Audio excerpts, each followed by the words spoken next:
અપકાય જીવરૂપ ગણાય છે. વનસ્પતિના પાંદડા પર રાતના ઝાકળ પડેલ હોય તેમાંનું એક બિંદુ એટલું સૂક્ષ્મ અને ઝીણું હોય છે, છતાં ચર્મચક્ષુથી જોઈ શકાય છે, કારણ કે તે બિંદુમાં અસંખ્યાતા શરીરો રહેલા હોય છે. તે એક એક શરીરને વિશે એક એક બાદર પર્યાપ્તા અપકાયના જીવો રહેલા હોય છે ને એક એક બાદર પર્યાપ્તા જીવોની એટલે કે શરીરની અવગાહનામાં અસંખ્યાતા લોકાકાશના આકાશ પ્રદેશોની સંખ્યા જેટલા અસંખ્યાતા બાદર અપર્યાપ્તા અપકાયના જીવો સદાને માટે રહેલા છે. પાણીના એક બિંદુમાં 36,450 જીવો વિજ્ઞાને સાબિત કર્યા છે. હરતા ફરતા એટલે કે 3 જીવો છે.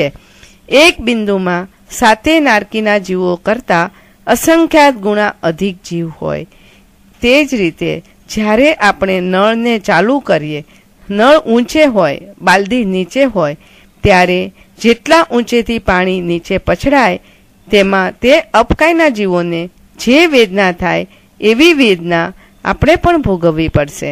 માટે જેમાંથી પાણી લેવાનું હોય એવી એક બાલદી નાની ભરીને રાખવાની, તેમાંથી ગ્લાસ વગેરેમાં પાણી લઈ બીજા સાધનમાં તે સાધન ધીરેથી મૂકીને ખાલી કરવું, તો આ પાણીના જીવોને કિલામણા ઓછી થાય. આને જૈણા પાળી કહેવાય. તેમજ ગરમ પાણીમાં ઠંડુ કે કાચું પાણી ભેગું ન કરાય, જોઈએ એટલું જ પાણી લેવાય. ઉનાળામાં 2 કે 3 વાર સ્નાન કરવામાં આનંદ આવે છે. એને માટે વારંવાર પાણીનો ઉપયોગ કરીને જીવે છે એવા જીવોને અહીંથી અપકાયમાં જવાલાયક કર્મ બંધાય છે. દેવોને આખો દિવસ વાવડીમાં પડ્યા રહેવું ગમતું હોય તે દેવો અત્યંત આસક્તિને કારણે ત્યાંથીને તે જ વાવડીના પાણીમાં અપકાય રૂપે ઉત્પન્ન થઈ શકે છે. કાચા પાણીમાં સમયે સમયે અસંખ્યાતા જીવો ચવે છે અને ઉત્પન્ન થાય છે. માટે જ્ઞાની ભગવંતો કહે છે કે તરસ લાગે તો સહન કરવી, ન સહન થાય તો જ પાણીનો ઉપયોગ કરવો, બિનજરૂરી તો નહીં જ ઉકાળીને પાણી પીવું જોઈએ. આ વાત અમારા સાધ્વીજી મહારાજ સાહેબ જ્યારે વરઘોડો હતો અને વરઘોડામાં બધા 10 વાગ્યાનો ટાઈમ હતો, આખો વરઘોડો ફરીને ઉપાશ્રયમાં પાછા આવ્યા.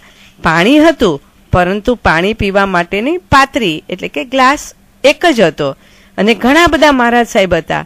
પણ આ મહારાજ સાહેબે આ સાંભળેલું હતું એટલે એમણે બધાને ત્યાં બેસીને પાણી પીવડાવ્યું અને છેલ્લે પોતે પીધું. છતાં પણ મનની એટલી બધી સુખ અને શાંતિ હતી, એક આનંદની અનુભૂતિ હતી કે મેં આ તૃષા પરિસહ સહન કર્યો અને મને એનો આનંદ છે. આ રીતે અને પાણી ઉકાળીને પીવું જોઈએ. તો ઘણા લોકોને વિચાર આવે છે કે પાણી ઉકાળીએ તો જીવો ગરમ થઈને મરી જાય તો પાપ ન લાગે. પરંતુ જ્ઞાની મહાત્મા સમજાવે છે કે કાચા પાણીમાં રહેલા જીવો પાણી ઉકાળવાથી મરી તો જાય જ છે, પરંતુ શ્રાવક તો સંસારમાં રહેલો હોવાથી, અવિરતીમાં હોવાથી હિંસાનું પાપ તો લાગ્યા જ કરે છે. એક વખત પાણીને ઉકળી જાય પછી 9, 12 કે 15 કલાક સુધી કાળ પ્રમાણે સમયે સમયે પાણીના જીવોની ઉત્પત્તિ બંધ થઈ જાય છે. તેટલા કાળ સુધી પાણી અચિત્ત રહે છે, એટલે કે જીવ રહિત રહે છે. માટે ગ્રહસ્થોને પાણીનો ઉપયોગ કરવાનું મન થાય ત્યારે આ રીતે અચિત્ત કરેલા પાણીનો ઉપયોગ કરવો એવું જ્ઞાની મહાત્માઓએ કહ્યું છે. જ્યારે આપણે સ્નાન કરવા જઈએ છીએ ત્યારે સૌ પ્રથમ શરીરને ભીનું કરવા કેટલું પાણી વાપરીએ? અડધી બાલદી. પછી સાબુ લગાવીને તેને કાઢવા માટે કેટલું પાણી જોઈએ? 1 બાલદી, 1.5 બાલદી. સાબુ લગાવતા કદાચ આપણી આંખમાં કે મોંમાં સહેજ સાબુ ગયો તો આપણી શી હાલત થાય? તો પછી આપણે લગાવેલા સાબુથી ગટરમાં રહેલા એકેન્દ્રિય, બેઇન્દ્રિય, તેઇન્દ્રિય, ચૌરેન્દ્રિય વગેરે જીવોની શું હાલત થાય? ત્યારે આપણે એમ વિચાર કરીએ કે હું આજે સાબુ ન લગાવું તો કેટલા બધા જીવોને ઓછી કિલામણા થશે અને પાણી પણ ઘણું જ ઓછું જોઈશે અને કેટલા બધા જીવોને અભયદાન મળશે. આ રીતે અપકાય જીવોની જૈના પણ પડાશે. એ જ રીતે આપણે પાણી પીવું હોય ત્યારે ગ્લાસ ભરીને લઈએ, અડધું પીએ અને અડધું ઢોળી દઈએ. આ ક્રિયા એવી છે કે ધ્યાન આપીએ તો એટલી હિંસાથી આપણે જરૂર બચી શકીએ. માત્ર જીવદયા પાળવાના, અભયદાન આપવાના અધ્યવસાય એટલે કે મનના પરિણામ જોઈએ.